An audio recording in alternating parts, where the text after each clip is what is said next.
Bueno, buenos días. Empezamos con la conferencia inaugural que la va a impartir el profesor Senén Barro.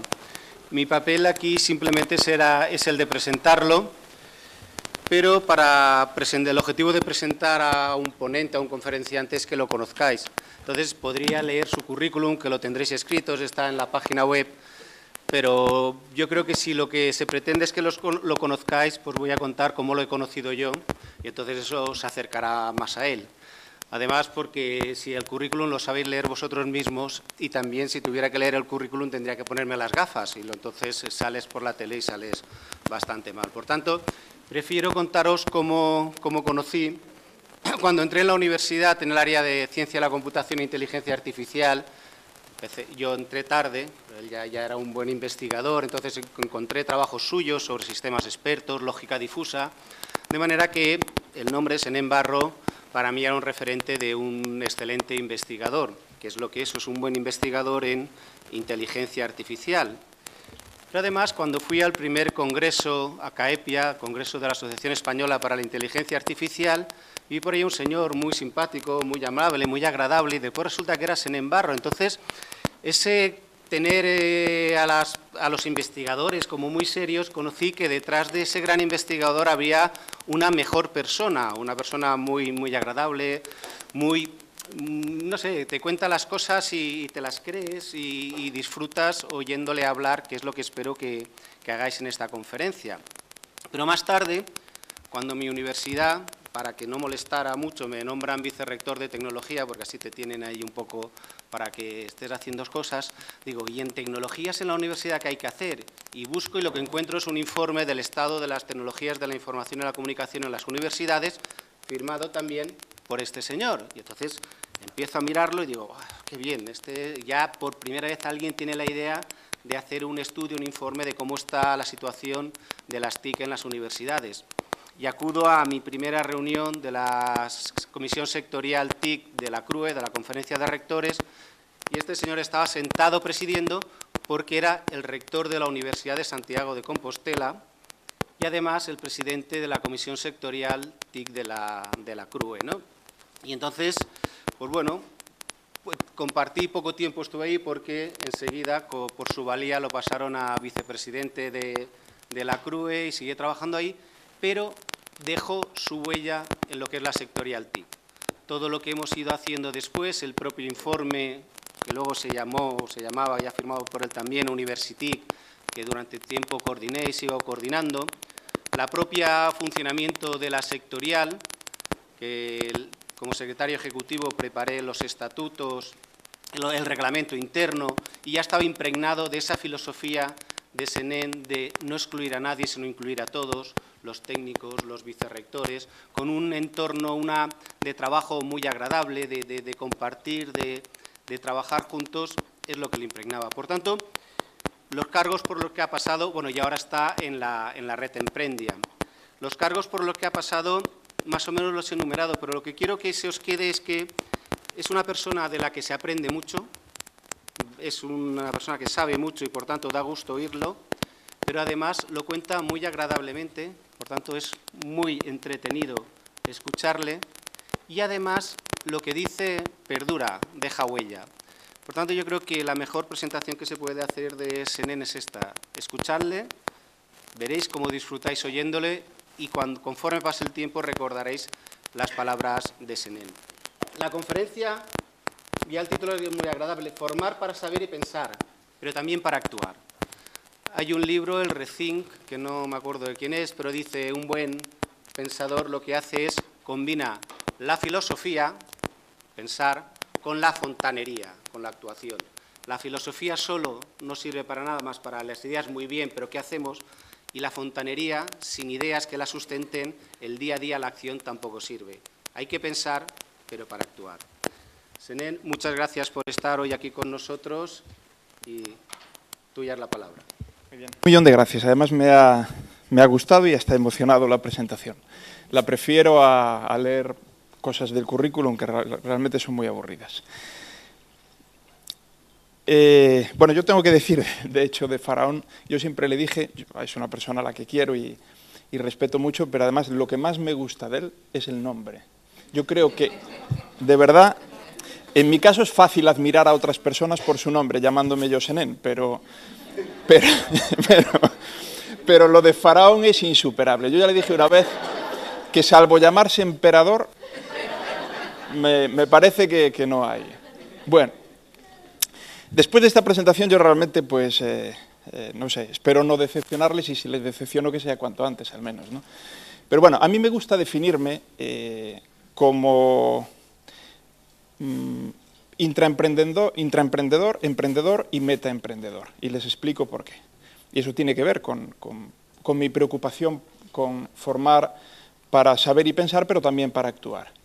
Intraemprendedor porque, bueno, por todos los sitios por los que he pasado, singularmente por el rectorado de mi universidad, 8 años que estuve allí, pues intenté emprender desde dentro, es decir, acometer pues, nuevos proyectos pues, que creía importantes para mi institución, que suponían riesgo, que suponían pues, vincular a muchas personas e ilusionarlas en torno al proyecto. Digo intenté, no sé si lo conseguí, eso tendrán que juzgarlo otros. Emprendedor, yo soy investigador, él lo ha dicho, y es lo que más me satisface realmente.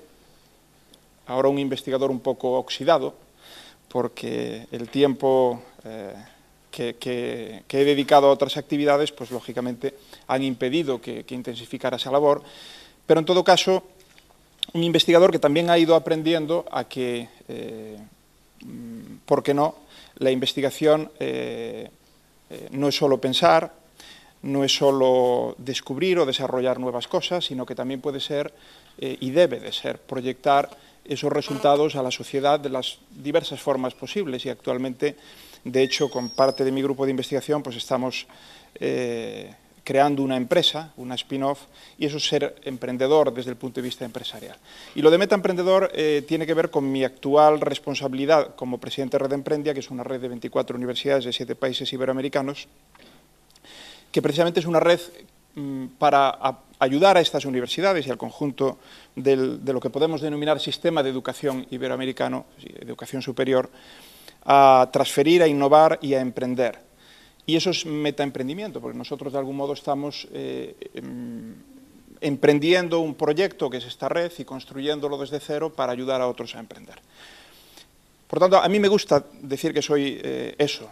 Mi mujer usa palabras bastante más duras para calificarme, pero no se las voy a decir. Y mi hijo pequeño dice, de hecho, sí, intraemprendedor, metaemprendedor no lo sabe decir muy bien todavía, y emprendedor, claro, con esa pinta que ibas a ser. O sea que, bueno. Vamos allá. Yo les confieso de entrada, porque algunas de las cosas que voy a decir, bueno, pues pretenden un poco agitar nuestra labor como docentes. Yo soy un profesor desde que acabé, incluso antes de acabar mis estudios universitarios, y no sé si lo hago bien o mal, pero les garantizo que procuro hacerlo lo mejor posible, y además hay algo que creo que es positivo, y es que me he ido dando cuenta con el tiempo que no lo hacía demasiado bien. Que yo cuando empecé a ser profesor era un mal profesor, muy dedicado, muy volcado, que procuraba sobre todo saber todo para que no me pillaran los alumnos en un renuncio, pero yo creo que eso es de lo menos importante. Y con el tiempo, insisto, todavía no sé si soy un buen profesor, pero lo que sí sé es que he ido dejando atrás algunas de las cosas de las que yo he sido consciente y que no eran buenas para formar, o no eran suficientemente buenas para formar a mis estudiantes. Yo tengo un enorme respeto, no solo porque lo soy, sino por los profesores, quiero decir, porque creo que pocas cosas más generosas puede haber que compartir con los demás algo que es tan valioso para las personas, que es lo que saben, aquello que les ha ocupado años y años y años de estudios, de formación, de sacrificios, y después, ¡pum!, intentamos que los demás compartan con nosotros lo que hemos aprendido, las experiencias que hemos tenido. Eso es generosidad. Y además tengo un enorme respeto por los profesores por una razón, porque después de la salud yo no veo nada más importante para mis hijos. O sea, primero, lógicamente, es que estén sanos, y si no lo están, que alguien pueda atenderlos adecuadamente, que los cure, pero salvo eso, no hay otra cosa que yo valore más que la educación que reciben. Dicho esto, tengo que decirles que no me gusta la educación que reciben. O hay una parte de esa educación que no me gusta. Me parece que no es adecuada o que no es suficiente. Y voy a intentar entrar ahí. Cuando digo esto, hablo también de la universidad y, sobre todo, que es lo que más conozco, hablaré de la universidad. Bien, primero, yo creo que nuestro modelo educativo no está orientado para enseñar a actuar o a emprender. Entendiendo emprender no empresarialmente, o no necesariamente empresarialmente, sino emprender en el amplio sentido de la palabra. Después volveré a esto. Creo que a veces estamos obcecados con reformar contenidos, y yo creo que es más una reforma de cometidos que no de contenidos. Desde luego, donde somos, antes decía el rector, que no podemos jugar en la Champions League si no tenemos los recursos que los que juegan ahí tienen. Efectivamente, donde les puedo garantizar que jugamos en la Champions League en España es en el número de reformas educativas que vamos aprobando pues casi año tras año. Ahí yo creo que somos absolutamente imbatibles, algo que es un problema muy serio, evidentemente.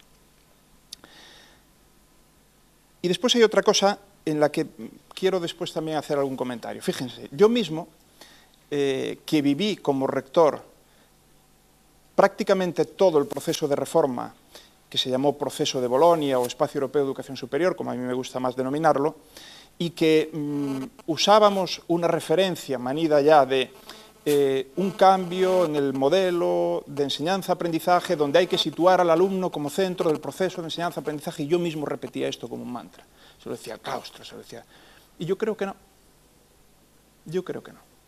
Yo creo que a quien hay que situar en este momento como centro es al profesor. No solo por la importancia, sino porque es donde tiene que haber el cambio principal, el más importante, el más radical. Bueno, y hablando de cambios, es que no podemos estar ajenos o vivir ajenos a la situación que se da en la sociedad. No solo por cambios de tipo cultural, de costumbres, de introducción de tecnologías, etcétera, sino que la propia crisis está provocando una situación que altera muchos de los parámetros o de las reglas del juego. Y aquí, con un poquito de humor, y desde luego no lo entiendan como un reírme de la situación que ocurre, bien al contrario, pero con un poquito de humor vamos a ver algunas de las cosas que están ocurriendo, algunas de las respuestas que me dan los estudiantes o que yo les doy.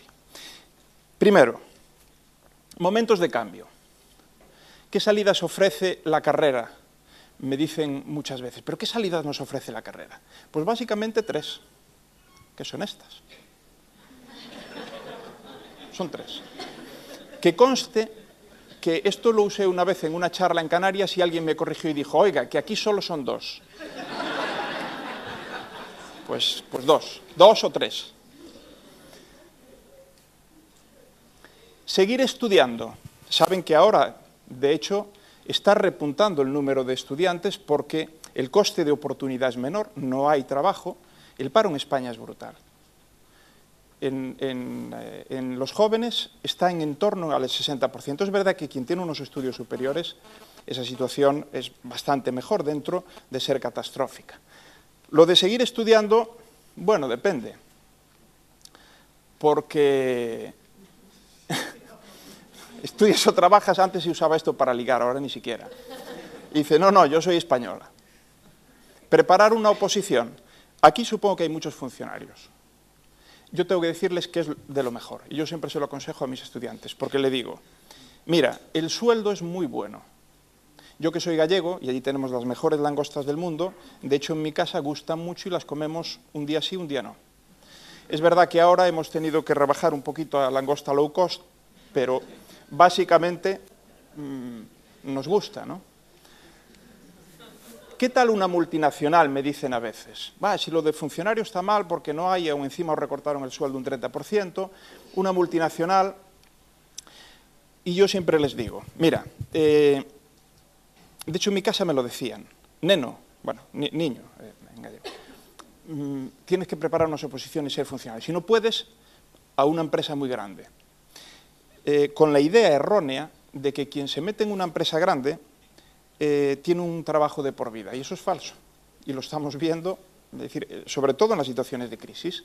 Lo que más se tambalea, a lo mejor no para desaparecer, pero sí para destruir empleo a mansalva, son las grandes empresas, que se achican, a veces porque no hay alternativa y otras veces simplemente porque aprovechan coyunturas, se achican y echan fuera a cientos o miles de personas. Por tanto, ese no es necesariamente una garantía, ¿no?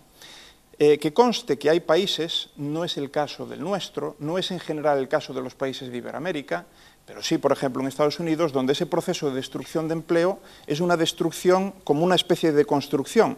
Se deconstruye una empresa, sectores enteros, para volver a construir empleo por parte de trabajadores enormemente cualificados y además que tienen un entorno que favorece el que actúen, el que emprendan, el que no se queden simplemente buscando alternativas que pueden no aparecer. Esto se ha visto con sectores de la electrónica, con sectores del automóvil.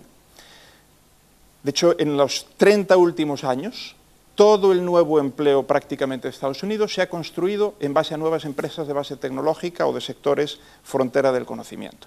Bueno, aún así, aquí estamos muy empeñados en entrar en una multinacional. Ojo, sobre todo los bancos gustan mucho y hay gente, tengo que decirlo, que es absolutamente devota de los bancos. Esta es una señora de Santiago que yo la veo día sí, día no, y se ve que tiene pasión por el banco, ¿no?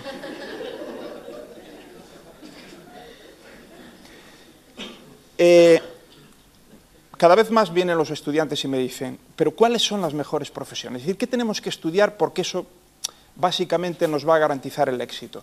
Y yo lo que les puedo decir es esto: tesorero. Es lo que en general, salvo que te pillen, y entonces, pues, pero en general da muy buenos resultados. Bueno, y después, aunque sea un ámbito al que yo le estoy dedicando mucho tiempo, que es el del emprendimiento, y lo hago con mucha pasión, también tengo que reconocer que a veces somos cansinos y estamos continuamente, hay que emprender y cuidado. Llevado al extremo, si cada persona es un emprendedor o una emprendedora, lo que tenemos son empresas unipersonales y eso es, bueno, todavía atomizar lo que ya está atomizado en muchos de nuestros países, desde luego en España sin lugar a dudas, ¿no? Bueno, vamos a ir entrando un poquito más serio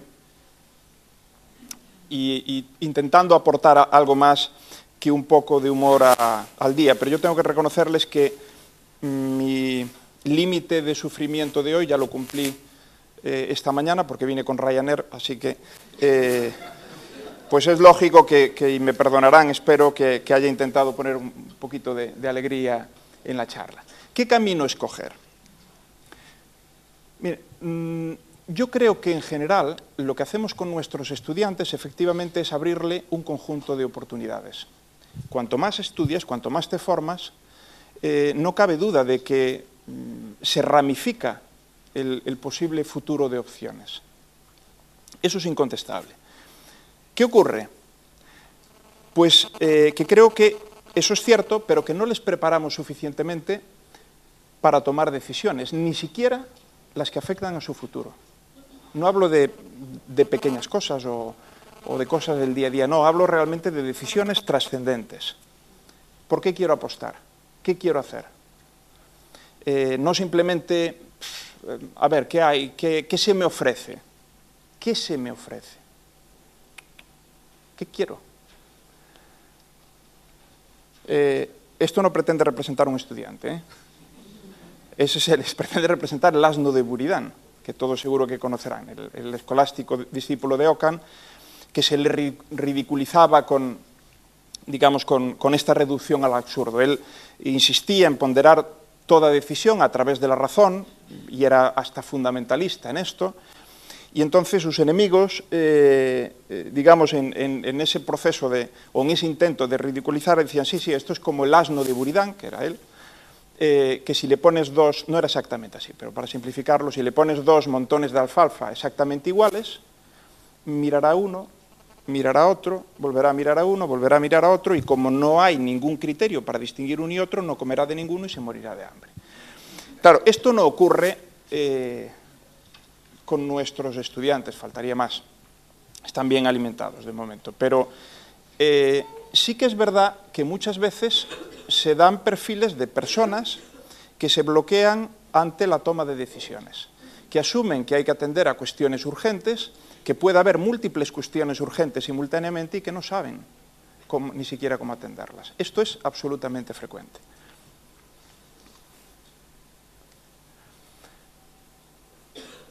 Yo creo que debemos de educarles también para que se inventen su propio camino. Para mí un símil muy atractivo de lo que es inventarse el camino es lo que hace el agua cuando en su camino, en su objetivo de llegar al mar. No toda llega, pero una buena parte del agua dulce llega evidentemente al mar y a veces tiene que hacer cosas de este tipo. Esto es como la vida muchas veces. Es decir, son meandros constantes intentando salvar aquello que entorpece el camino a un objetivo más o menos claro.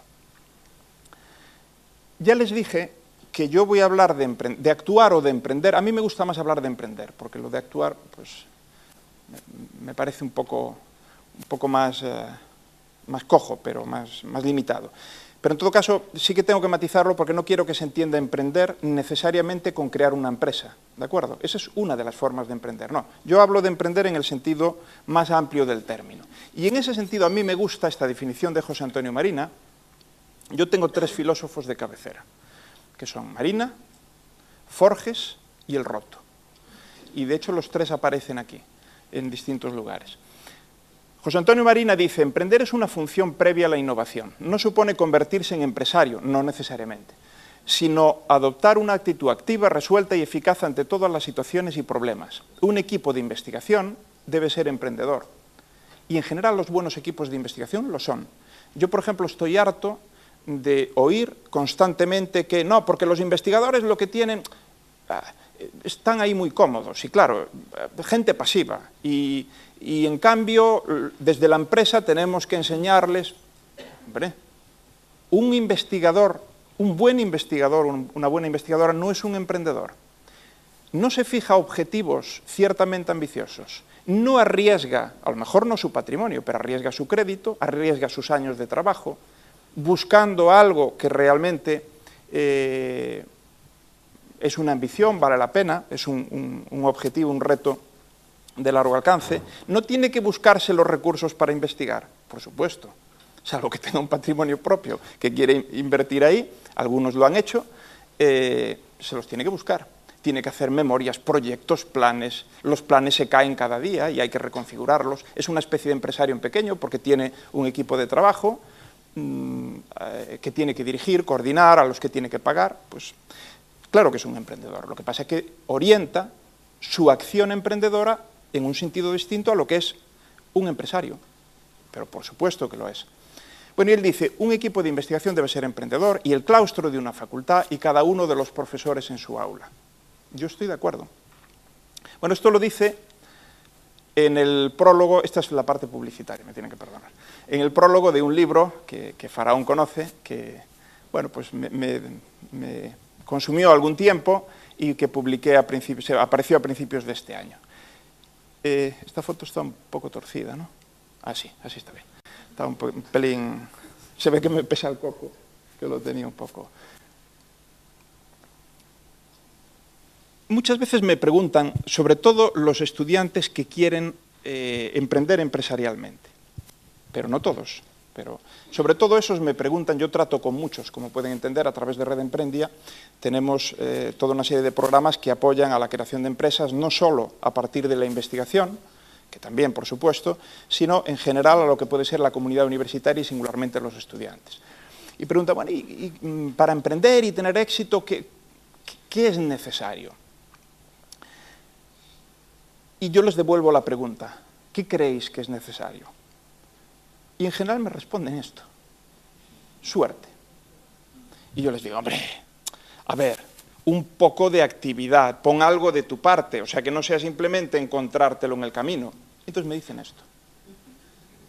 O sea, la mayor actividad que ponen es, bueno, pues a lo mejor jugando a los dados o al póker, en fin. Yo creo que no. Es esto lo que se necesita, groseramente resumido.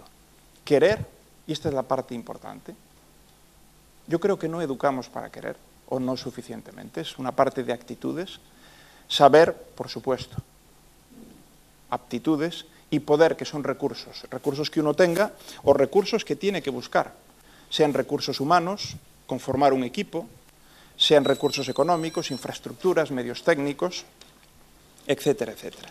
Bien, si es querer, saber y poder, evidentemente muy resumido, vamos a hablar de alguna de estas cosas. El saber.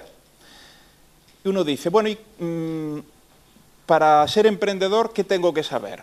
¿O qué características debería de reunir? Si uno se va a los libros de expertos en este campo, se puede encontrar cosas de este tipo. Esto, de hecho, lo saqué, es una especie de refrito de 2 libros, buenos libros, por cierto, y buenos autores del campo.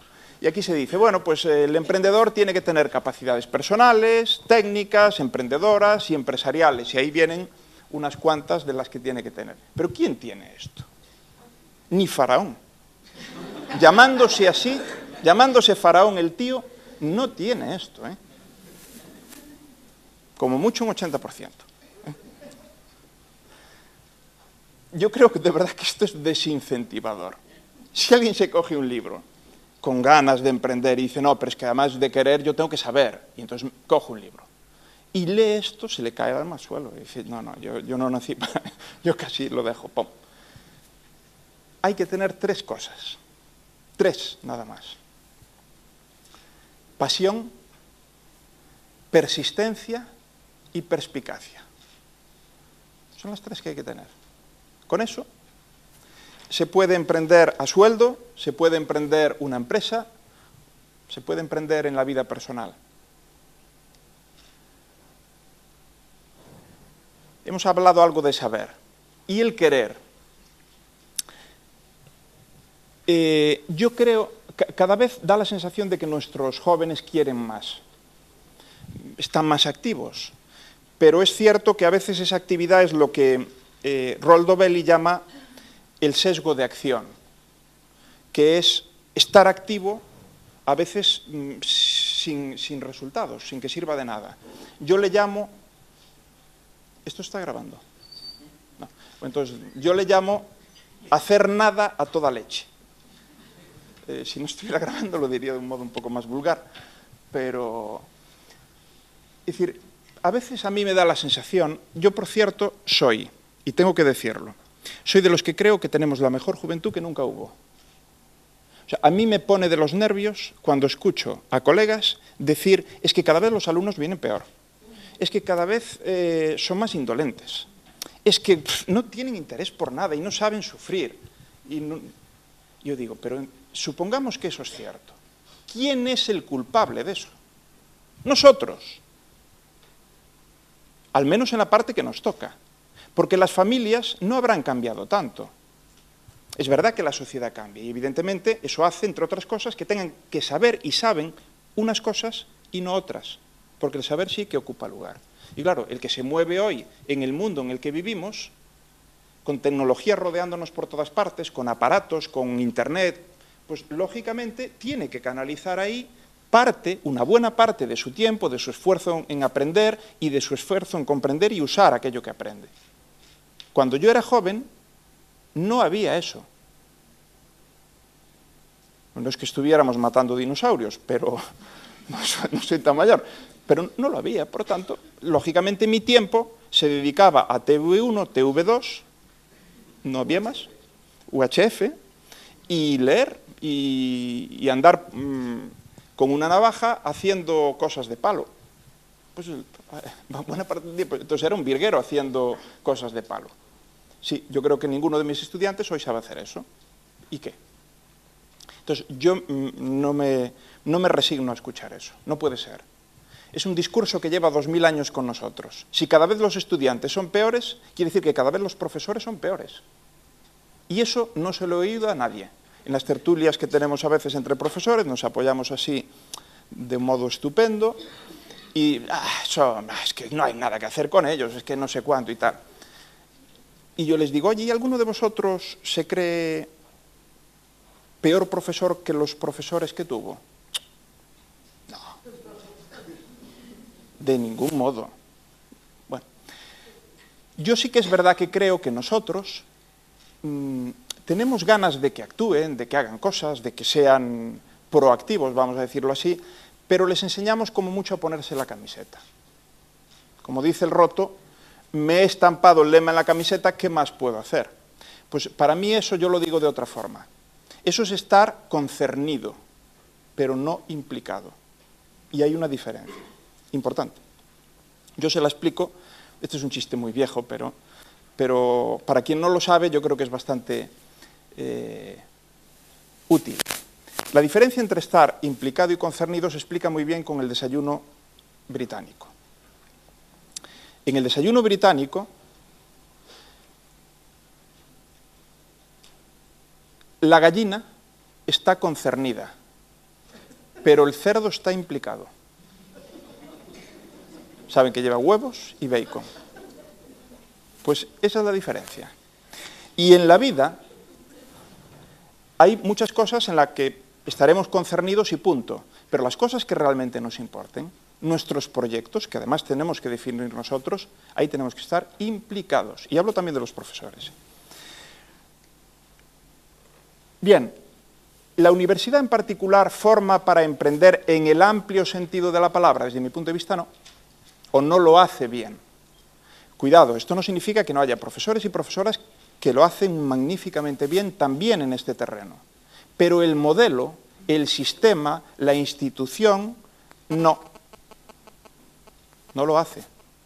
Eso es como si decimos, oye, esa universidad no es investigadora, y alguien levanta la mano y dice, oiga, que yo soy de los primeros del mundo en mi campo. Bueno, pues efectivamente, puede ser, pero la universidad no lo es. Esa, digo, no estoy hablando de la universidad en general, ¿no?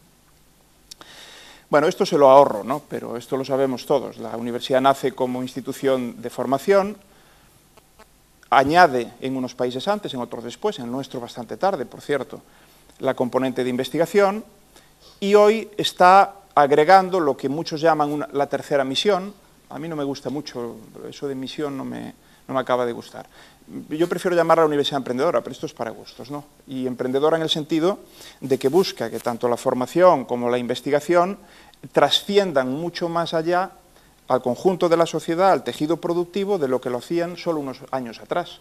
Por poner un ejemplo, hace 15 años las universidades se limitaban a formar a sus estudiantes hasta el último día de carrera. Punto. Hoy están preocupadas por ver si pueden ofrecer también una formación a lo largo de toda la vida, porque saben que vivimos, como dice Marina, no en la sociedad del conocimiento, sino en la sociedad del aprendizaje. Las universidades creían que una vez que vomitaban a sus estudiantes, ya egresados, muchos no egresados, se había acabado su responsabilidad. Hoy se preocupan por ver cómo pueden favorecer su empleabilidad. ¿Cómo les pueden ayudar a emprender si ese es su interés? Eso en la parte de formación. En la parte de investigación, qué duda cabe. Es decir, cada vez hay más empeño en que aquello que se investiga, en su caso, pueda tener un impacto más o menos rápido en el mundo, en la sociedad, sobre todo en las universidades públicas. Parece que debería de ser así, porque al final reciben fundamentalmente recursos públicos y deberían de devolverlos del mejor y mayor modo posible. Sin embargo, vuelvo a contestar a la pregunta. Creo que las universidades todavía no están instaladas sobre todo en la parte de formación, en formar para emprender. Les voy a poner algunos ejemplos que no es demostración de lo que he dicho, en absoluto. Yo soy científico y sé lo que es demostrar y lo que no es demostrar. Pero sí que a veces son reveladores. Lo que he hecho es muy fácil y tiene probablemente poco valor, pero bueno, es curioso. Un día, hace un año así, o dos, no sé, me dediqué a repasar la prensa en esa época donde las universidades, al menos en España, ya desde hace algunos años, se publicitan buscando estudiantes. ¿De acuerdo? Eso no ocurría hace 10 o 15 años, pero ahora es muy frecuente. No solo las privadas, también las públicas. Y a mí me parece lógico y me parece bien, no, ningún problema en eso, por supuesto. Pero me preocupé por ver cómo lo hacían. Es decir, ¿qué decían? Si alguien quiere publicitar sus servicios o sus productos, yo soy una empresa y quiero pues vender aquello que vendo, todos sabemos que en general voy a intentar poner aquello que creo que es lo más atractivo para un potencial cliente o usuario. Aquello que a lo mejor no es que me defina exactamente o que defina perfectamente o adecuadamente mi producto o mi servicio, pero creo que es la parte que puede resultar más atractiva para quien tenga que comprarlo en el mercado, vamos a decir, ¿no?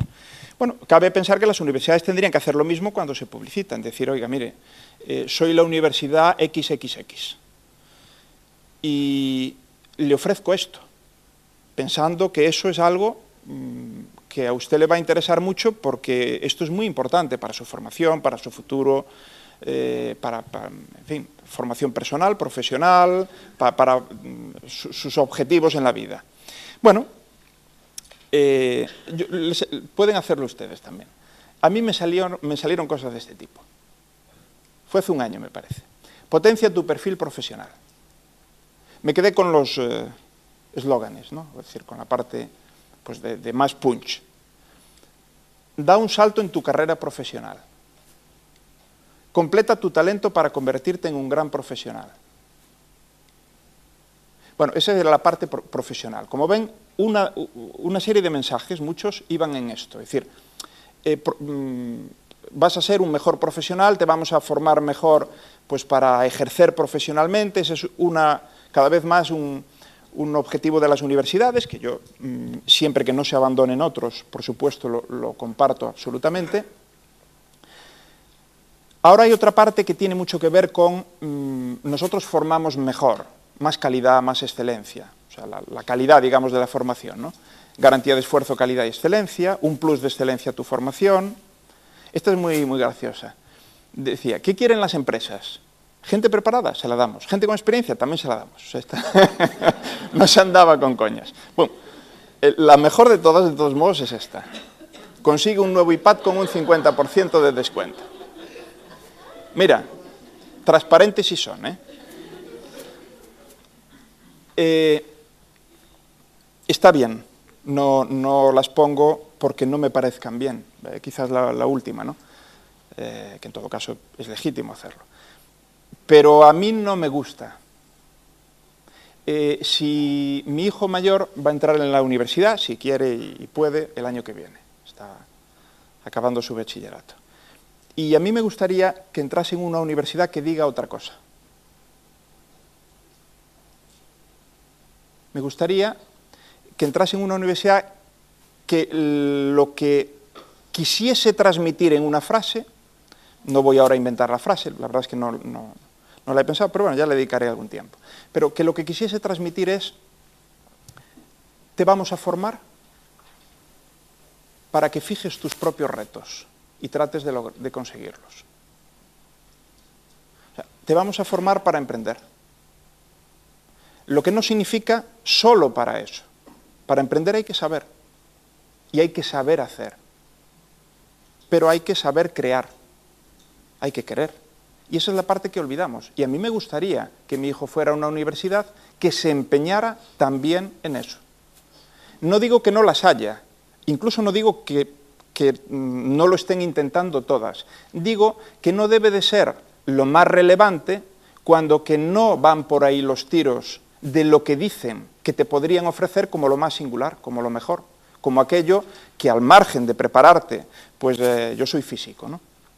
Al margen, lógicamente, de prepararte en el mundo de la física, saber muchas matemáticas, saber mucha física, saber reflexionar, abordar un problema, resolverlo, etcétera, que además te preparen para actuar o para emprender. En definitiva, vuelvo a Marina. Yo creo que sobre todo nos olvidamos de formar lo que podemos denominar la inteligencia ejecutiva. No es para ser ejecutivos, o no en el sentido empresarial del término, sino aquella inteligencia que efectivamente, como vengo diciendo una y otra vez, ahora abundaré un poquito más en el tema, nos forma para idear y ejecutar. Nosotros sobre todo formamos para hacer puzzles y pueden ser hipercomplejos, normalmente en 2 dimensiones, pero incluso en 3 seguramente. Menos para esto, para que se nos ocurra pintar y tener la voluntad y después la destreza, eso ya es otra cosa, a Marlene Dietrich como hizo Dalí, ¿no? Básicamente, por intentar ahora concretar algunas de las cosas de las que he hablado, yo creo que nuestro modelo educativo, también en la universidad, insiste aquí, en el tipo de formación cognitiva. Es decir, en un proceso que es memorización-reproducción. Insiste, no digo que sea ahí exclusivamente. Yo esto lo veo con mis hijos. Mi hijo pequeño se tuvo que aprender, les puedo dar 100.000 anécdotas, pero esta me dejó absolutamente impactado. Cuando se tuvo que aprender para un examen, todos, lagos, accidentes geográficos, cabos, grandes montañas, etcétera, en inglés. La materia no era inglés. Y claro, es como su padre. Así como se los aprendió, al día siguiente los olvidó. Suponiendo que yo sea el padre. A lo mejor el otro también. Pero yo no he venido a hablar de eso ni lo pongo en cuestión. Es simplemente una reflexión aquí que me surgió, no sé por qué, espontáneamente. Claro, ¿qué sentido tiene eso? ¿Qué sentido tiene eso en el mundo en el que vivimos? Donde la memoria, por supuesto, sigue siendo imprescindible e importante. Pero la memorización no. No. Y seguimos. Memorización, reproducción. O sea, enseñamos a manejar información, pero a manejarla no como ahora hay que manejarla, que es fundamentalmente con prótesis que están fuera de nuestra cabeza. Hay un tipo de formación pragmática en la que se está insistiendo cada vez más, y esto es una parte muy positiva. De hecho, el Espacio Europeo de Educación Superior hacía y hace énfasis en esto. Otra cosa es cómo se ha implantado, y otra cosa es con qué recursos, y otra cosa es, que yo creo que fue, una vez más, pues, en buena medida una buena ocasión, parcialmente perdida al menos. Pero bueno, sí que es verdad que se hace énfasis en esto, sin olvidar esto. O sea, yo no estoy diciendo sustituir, estoy diciendo agregar. Piensen en el título de la charla. Formar para saber y pensar, pero también, claro, es decir, si solo formamos para ejecutar y no para lo otro, para pensar y para saber, pues estamos haciendo descerebrados que efectivamente hacen nada a toda leche, ¿no? La pragmática enseña fundamentalmente a manejar destrezas. Yo no soy un experto, no soy pedagogo, yo les hablo desde mi experiencia, O sea que me tienen que disculpar si a veces uso expresiones de lenguaje que no son adecuadas para quienes son expertos, y desde luego seguro que muchas cosas no las compartirán y probablemente tendrán razón, pero bueno, discúlpenme en todo caso que no use con propiedad los términos que probablemente son del campo de quienes son estudiosos precisamente de la educación, ¿no? Enseña a manejar destrezas, modela posibilidades y es un proceso de realización, reiteración. Bien, pero hay esta parte que prácticamente no atendemos. El tipo de formación para ejecutar, para actuar, para emprender, que enseña a elegir metas, modela propósitos y es un proceso de ideación-ejecución. Esta es la parte, yo creo que pues, no hemos sabido, no digo querido, porque no me consta que nadie renuncie a esto voluntariamente, pero creo que se renuncia pasivamente, no hay, quizás pues tampoco, bueno, yo creo que el principal problema de hecho está en que los profesores no hemos sido formados para esto y hemos entrado en una ronda donde yo creo que los procesos de selección de profesorado, de formación de profesorado y de evaluación de profesorado, en particular en España, no son buenos. Cuando digo esto no digo que los profesores y profesoras mayoritariamente no sean buenos. buenos en cuanto a compromiso, en cuanto a vocación, en cuanto a intentar cada día, y más en las condiciones en las que vivimos. Solo faltaría que nos reprochásemos a nosotros mismos pues el intentar salir adelante con cada vez menos recursos, faltaría más. Pero, bueno, yo no me resigno a que no hagamos autocrítica, yo la hago. Y que a veces esa autocrítica se extienda al colectivo, ¿eh? Y yo creo que efectivamente, pues, un sistema de captación, de evaluación, de formación del profesorado y un modelo educativo que podrían ser sensiblemente mejores, pues hace que tengamos unos lastres que deberíamos de corregir pronto. Mira, esto es otra anécdota también, pero hace unos días cayó en mis manos un periódico, no recuerdo cuál era, y en la contraportada venía una profesora cuyo nombre no recordaría si no leyese aquí, pero fíjense, eso es lo bueno. No tengo por qué memorizar su nombre, pero si no, estaríamos buenos. Talana Brandley. Esta mujer entró hace 5 años en una escuela de Brooklyn y convirtió esa escuela. Brooklyn todos lo saben, sobre todo la zona donde ella está, es una de las zonas deprimidas, digamos, de un país que no es un país deprimido, pero que también tiene, y a veces con una evidencia atroz, pues unas desigualdades increíbles, ¿no? Y entró allí y en 5 años convirtió a ese colegio en el de mayor rendimiento y clima escolar de Estados Unidos, con los criterios con los que ellos evalúan este tipo de cuestiones, que en todo caso, mejores o peores, son criterios que aplican a todo el conjunto de colegios o schools en Estados Unidos.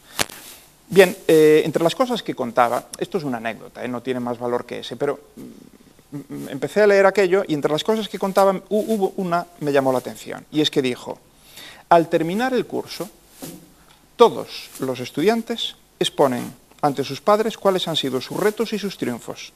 Es una manera de hacerles conscientes y responsables de su educación. Bueno, me llamó la atención, es decir, retos y triunfos, supongo que también fracasos, que ese es uno de los grandes problemas que tenemos. Nuestro modelo educativo, nuestros hijos, solo viven en el fracaso si suspenden, no tienen otras formas de contrastar sus logros sin que se mida por éxito o fracaso. O sea, aprueban el examen, éxito. Bueno, depende. Si aprueban con un 5, pues un éxito, a ver. Si no, fracaso. No les sometemos a otro tipo de retos donde digamos, no, esto no es un fracaso. No has logrado tu propósito o no lo has logrado en la medida en que te lo habías propuesto y nos lo habíamos propuesto. Bueno, es un contratiempo. No es fracaso. Sigue. ¿Qué aprendemos de esto? ¿Por qué? ¿Qué ocurrió? ¿Cómo se puede mejorar? ¿Qué harías la próxima vez? Aquí solo hay suspenso. Fulanito, menganita. Hay que estudiar más, ¿eh? Y el fulanito, menganita, viene para casa y en casa dice, hay que estudiar más. ¡Qué fracaso! Y así vivimos. No puede ser.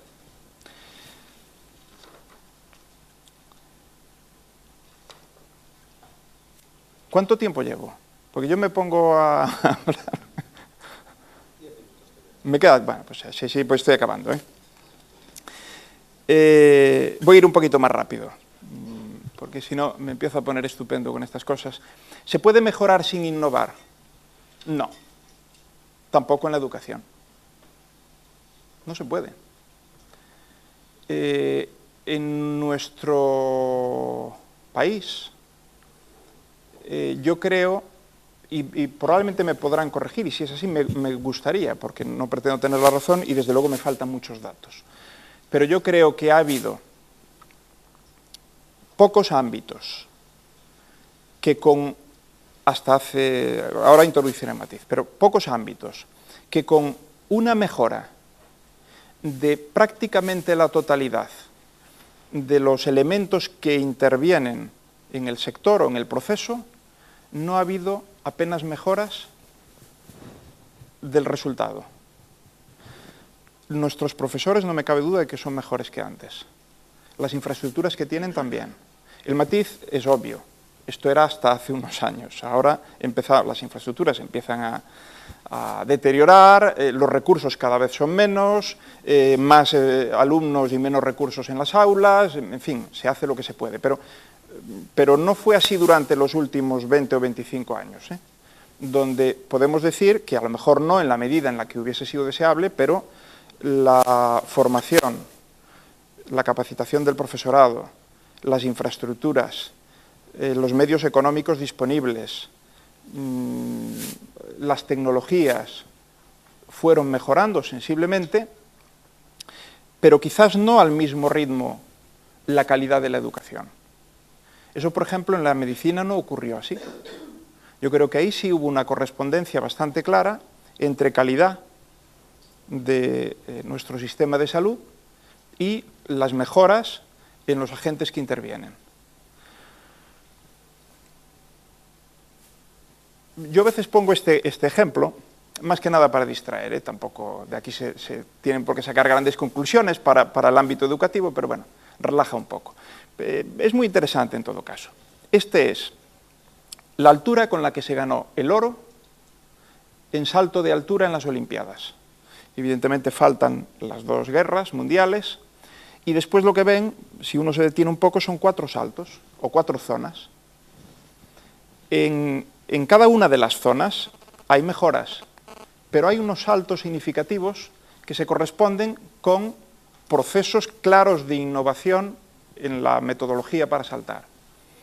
Se empieza con el salto de tijera, se continúa con el rodillo costal, si no recuerdo mal, eso permitió saltar por primera vez más de 2 metros, rodillo ventral, que esto los rusos arrasaron, y de hecho Bloom, tenemos la residencia Bloom en España, saltó 2.28 y fue de algún modo pues, el paradigma de esa escuela rusa en salto, pero aparece en el 68 en México el Fosbury y rompe completamente de nuevo y da lugar pues, a toda una serie de récords, que es esa zona plana, hasta que venga alguien, lógicamente, porque bueno, que mejoremos un poco el tartán, las zapatillas, el no sé qué, bueno, pues irá haciendo pequeños o que aparezca un fenómeno, claro.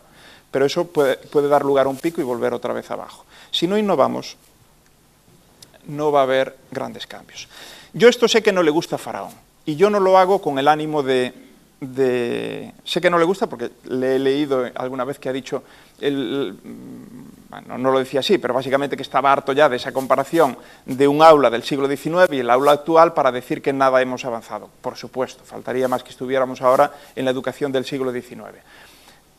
Pero sí que hay una cosa sobre la que quiero llamar la atención, y no es hacer, bueno, pues la coña, vamos a decir así, de decir, no, es que miren, no hemos cambiado nada, porque ahí están los, perdón, ahí están los estudiantes, ahí, simplemente estos miran al frente y estos miran de lado, pero no. Quiero llamar la atención sobre una cuestión. Yo soy un defensor de la clase magistral. Creo que para muchas cosas una buena clase magistral permite atender a 100 o 150 alumnos a la vez y transmitirles cosas muy importantes e imprescindibles dentro de su formación. Faltaría más. Eso sí, no cualquier clase, no cualquier actitud en la clase, no cualquier profesor, no cualesquiera alumnos también, pero los alumnos yo creo siempre que son fundamentalmente nuestra responsabilidad. No, lo que yo quiero decir es que no solo clase magistral. Yo creo que lo que nos falta es combinar la clase magistral con la acción magistral. La acción magistral. A ver, difícilmente un estudiante, un alumno, puede tener más pasión por aprender que la pasión por enseñar que tenga el profesor. Es casi imposible. Algún caso hay, claro. Igual que hubo un premio Nobel en España de ciencias. ¿Sí? Bueno, 1,5. Si ponemos a Severo Ochoa, pues 2. 2. No puede ser. Entonces, nos falta que los profesores pongan acción, además de lección. Si no, tendremos alumnos pasivos, alumnos que tragarán lo que les vayamos diciendo, que lo asimilarán, aprenderán seguro muchas cosas, pero les faltará por aprender otras.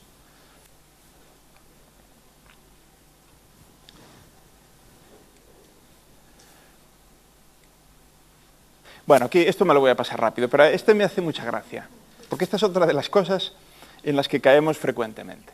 Esto es muy bueno, ¿eh? Dice el profesor, el ordenador electrónico es muy útil para la enseñanza, y lo dice con un puntero que ni siquiera es telescópico, y señalando lo que ha escrito ahí. Bueno, esta es otra de nuestras. Vivimos a veces, digamos, vivimos en un mundo con una tecnología que corre a una velocidad que no somos capaces de asimilar. Intentamos engancharnos, pero, en fin, sobrevolamos, hacemos lo que podemos, pero a veces, precisamente, obsesionados o imbuidos por una especie de fetichismo tecnológico, pues hay grandes campañas de introducción de tecnología en las aulas que al final, pues, sirven como, o pueden llegar, mira, tengo que acordarme, porque hay un chiste de Borges muy bueno, de Forges, perdón, de Borges hablaré luego, muy bueno, pero ya de hace muchos años, que pone a dos funcionarios. Saben que Forges es el problema que tiene, que nos ataca mucho a los funcionarios, pero bueno, supongo que lo hace con cariño. Y entonces dice, la introducción de los computadores en la administración. Entonces, en una viñeta se ve a un tipo recostado en su silla y con unos libros puestos de almohada. Y en el otro se ve a otro tipo recostado en su silla y con un monitor de almohada. Esto viene a ser un poco lo mismo, ¿no? Bueno, esto me lo voy a saltar y voy a ir cerrando. A ver, para intentar ilustrar un poco lo que quiero decir, sí, ilustrar, porque lo que quería decir creo que lo he dicho con el tiempo que teníamos, pero vamos a ilustrarlo un poco. A ver, si alguien quiere ser cocinero o cocinera, ¿dónde le gustaría aprender? ¿Aquí? ¿Aquí? ¿O aquí? Yo lo tengo claro. Lo que no significa que esto pueda prescindir de esto, o a veces de esto. Pero lo que creo es que esto no es suficiente y esto tampoco. Y básicamente nosotros estamos aquí muchas veces. A ver, he puesto un caso donde pueden decir, va, claro, con ese ejemplo, en fin, eso es evidente, pero ¿eso qué tiene que ver con enseñar matemáticas? ¿Qué tiene que ver con enseñar física? Pues mucho. Esa es la parte donde nos quedamos, quizás porque es más difícil ver cómo en el mundo de las matemáticas o en el mundo de la física esto también se puede hacer y se debe hacer cuando estamos formando a nuestros estudiantes. Aquí tenemos, nosotros estamos básicamente aquí, a esto le llamamos formación práctica, formación en habilidades, etcétera, pero le llamamos básicamente a esto, no a esto. Porque incluso aquí los he puesto a posta para llamar la atención, porque aquí lo único que están haciendo es apoyados viendo a alguien cómo hace un plato de cocina. Ahí podemos decir, no, pero es que eso no es así, porque si fuera así nosotros les diríamos también, hazlo. Sí, pero ¿qué diríamos? Toma, ahí tienes la receta. Allí están los ingredientes, yo te voy a decir cómo se hace ciertas cosas y ahora tú arrancas y haces. ¿Dónde está la creatividad? ¿Dónde está el enseñar a crear? A que decidan de pronto conformar un equipo con ciertas habilidades entre ellos y hacer algo nuevo. No está. Ya me dan el tiempo. Entonces, necesitamos aulas para saber, para pensar y para actuar. Para saber las tenemos. Pues esto puede ser un aula para saber. Libros, computadores, sobre todo cada vez más computadores, porque el saber está en la nube y algunos de nuestros alumnos también. Las aulas para saber hacer también las tenemos, laboratorios, pero insisto, los usamos mal muchas veces, porque los usamos simplemente para reproducir la práctica que te doy escrita, la receta que ya te paso, y para actuar a mí me parece que debería ser algo más parecido a esto. Un quirófano, donde hay que resolver problemas en tiempo real, hay momentos críticos, hay que trabajar en equipo, hay que ir cambiando roles, hay que hacer. Esta es la última, la pongo porque, por resumirlo de otro modo, de Funes a Indiana Jones pasando por Rodin, esto es muy gracioso porque voy a dar una charla que se titula precisamente así, cambia respecto a esta, pero le he puesto este título y por eso quise poner esta, digamos que este contenido del que ahora voy a hablar, lo pensé trabajando sobre esa charla. Pero cuando les mandé el título, me lo cambiaron y entonces en el programa aparece de Funes, bueno, es de Funes el Memorioso. De Funes el Memorioso a Robin Hood pasando por Rodin. O sea, me cambiaron el Indiana Jones por Robin Hood, a su criterio, a su bola, porque, bueno, pues me parece bien. No era lo que quería decir, pero a lo mejor también necesitamos algunos Robin Hood. Nosotros, Funes el Memorioso es un delicioso libro de Borges, de un tipo que no olvidaba nada, pero nada significa que era capaz de reconstruir días enteros de su vida, no solo las imágenes de lo que había vivido, sino sensaciones térmicas, musculares. Eso sí, reconstruir cada día le llevaba un día entero, porque lo volvía a vivir de nuevo, ¿no? Bueno, nosotros esto lo hacemos fenomenal, es decir, hacemos Funes memoriosos, pero como churros. El pensador de Rodin, no, perdón, me he equivocado, este no, este tampoco, este era. Es que he hecho la evolución del pensador, desde el principio de los tiempos hasta hoy. El pensador de Rodin es otra cosa a la que cada vez damos más importancia y lo hacemos mejor, efectivamente. Por supuesto, hay que enseñar a usar aquello que aprendemos, aquello que memorizamos, tener un pensamiento crítico. Somos conscientes, y yo creo que somos hasta habilidosos intentando que nuestros alumnos lo hagan.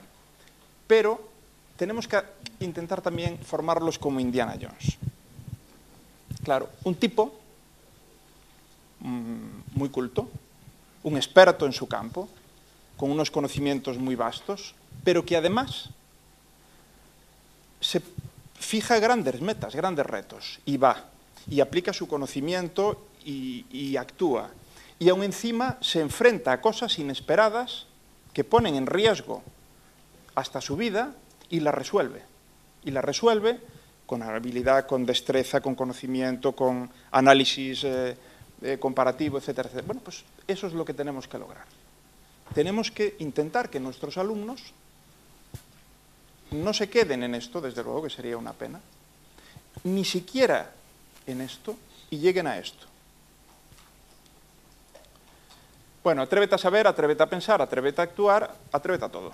Gracias.